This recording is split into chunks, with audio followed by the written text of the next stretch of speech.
Muito bem, estamos de volta com o programa Em Pauta, hoje conversando sobre biogenética. Onde estão os prometidos milagres? Claro, como o professor Eduardo estava dizendo aqui no nosso primeiro bloco, a ciência não faz milagres, não é?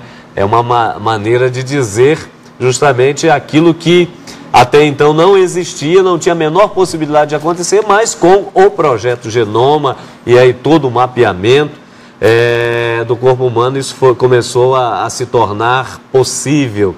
E nós, depois desses 10 anos, estamos aí verificando o que de fato se concretizou e o que ainda estamos no campo da possibilidade.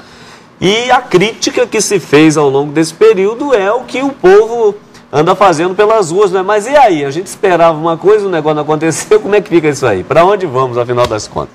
Então é isso que nós estamos conversando nessa noite. Obrigado pelo seu carinho, pela sua participação.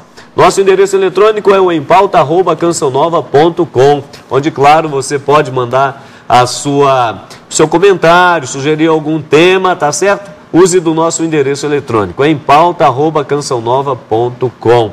E o nosso Frei Antônio Moser também tem aí o site antoniomoser.com, onde você ali também tem acesso num link ao programa Em Pauta, em temas que você pode conferir lá também, tá certo? Continuando a nossa conversa aqui, perguntar aqui para o Frei Antônio Moser, porque talvez seja bom, Frei Antônio Moser, distinguir justamente entre conhecimentos e tecnologias, não é? Ainda que a biogenética e as biotecnologias, elas, não é como a gente tem percebido, andem juntas e às vezes até se confundem. Então eu acho que seria oportuno também definir aí o significado de cada uma, né? O que é biotecnologia, o que é biogenética, para os nossos amigos em casa se situarem bem. Eu acho que essa pergunta é fundamental. E eu vou agora me corrigir. O tema que nós escolhemos, demos como título Biogenética. Onde estão os prometidos milagres? A biogenética conseguiu milagres, sim. Em termos de um acúmulo de conhecimentos, você falou bem. Conhecimentos incríveis.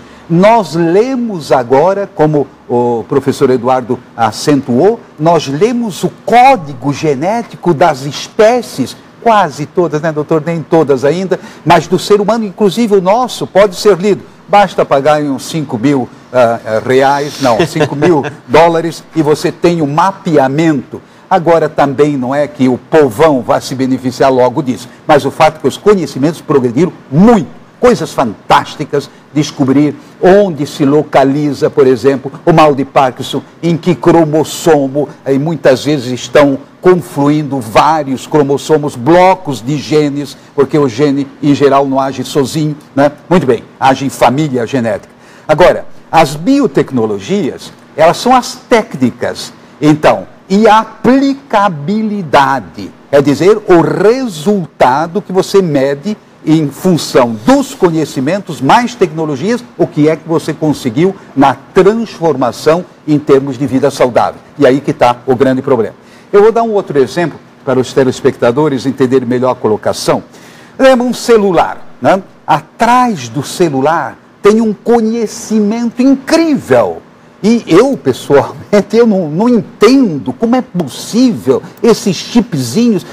Chega aí qualquer menininho de 3, 4 anos, já troca chip para cá, chip para lá. Mas há uma ciência atrás incrível. A tecnologia, eu só sei apertar o botão e sinalizar o número. Ou seja, agora há um grande avanço científico. A tecnologia em si mesma, de novo, ela não é ideologicamente neutra. Com o mesmo material genético, você pode produzir bombas de efeito moral, não. Bombas, não é, mais destruidoras do que a bomba atômica. Ou seja, seria na linha das acusações que foram feitas contra Saddam Hussein, que ele teria bomba biológica ou bacteriológica, etc. Então é só para perceber. Então, uma coisa são os conhecimentos fantásticos, as tecnologias fantásticas, só que na conjugação das duas para curar as enfermidades, ali é que os avanços não foram como prometidos. Então, nesse sentido, houve uma falsa propaganda. Eu queria ainda salvaguardar uma coisa. Sim. Esse alarde todo, ele foi sobretudo no Brasil. Nos outros países, Alemanha, França, o pessoal era muito mais moderado e continua muito mais moderado em termos de vamos curar logo. Aqui no Brasil, transgênicos, não é? Não, tinha que passar o projeto porque o interesse de milhões, só que ninguém sabe o que vai acontecer em termos de saúde. No meio ambiente, agora estão começando a ver que há uma contaminação do meio ambiente. Esses dias ainda, numa das revistas semanárias, né, aparecia. Mas, eu diria, houve uma precipitação na comercialização. Não quer dizer que o transgênico não deve ser experimentado, não é? Enriquecimento genético é uma coisa maravilhosa. Você põe numa banana tudo necessário para você se alimentar adequadamente. Aí eu ficaria feliz da vida, que eu não gosto de comer. Bom, é apenas para dizer, o milagre está nos conhecimentos, está nas tecnologias, mas não em termos de resultado concreto de cura das doenças mais sérias. Não quer dizer que não se conseguiu nada. Alguns passozinhos. Essa que é a questão que eu quero passar aqui para o professor, por favor, professor, porque, como a gente falou, né, a propaganda vinha um pouco nessa linha, prometendo a cura de doenças aparentemente assim terríveis, aparentemente não, doenças terríveis, não é? Como Alzheimer, mal de Parkinson, etc. Então veio na linha do conhecimento, mas também com o objetivo da cura de doenças. Até que ponto isso vem ocorrendo? Eu estou falando de não é que ocorreu, que ainda ocorrerá. Até que ponto, em que ponto nós estamos nesse processo? Eu acho que digamos, este boom da genômica tem produzido, um dos exemplos é aqueles que eu coloquei no início, sim? Que tranquiliza provavelmente miles ou milhões de casais que vão ter um filho. Porque normalmente, nesse caso, o resultado dá um resultado negativo. Depois existe, por exemplo, hoje, é o caso de um fármaco como a warfarina, que é um anticoagulante que pessoas que têm risco de trombose tomam. Sim? Hoje, por exemplo, existem contribuições incluso brasileiras de grupos do Instituto Nacional do Câncer sobre isso. É possível fazer um teste genético e sugerir a dose certa de da warfarina para alguns pacientes, sim? Evitando, por exemplo, efeitos colaterais desse fármaco. Existe a perspectiva, eu acho, que vai acontecer nos próximos poucos anos, que o conhecimento do genoma humano, por exemplo, ajude a predecir se alguns pacientes vão ter com depressão e que vão tomar antidepressivos, melhorar a dosagem para evitar efeitos colaterais. Quando alguém está com uma depressão muito forte, sim? Existe um gene que controla a metabolização no organismo de alguns fármacos. E muitas vezes os médicos têm medo de aumentar a dose do fármaco, porque o paciente pode ter um infarto. Sim?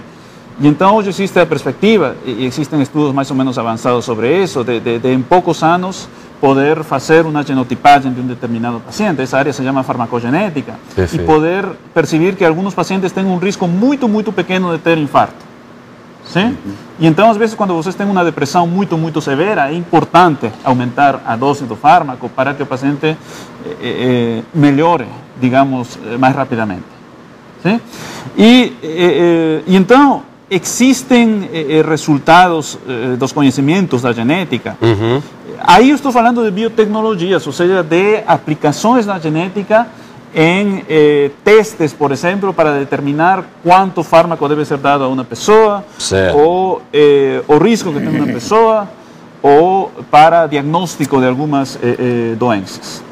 Agora, existem biotecnologias que permitem, que são usadas pelos cientistas, ¿sí? Para gerar mais conhecimentos.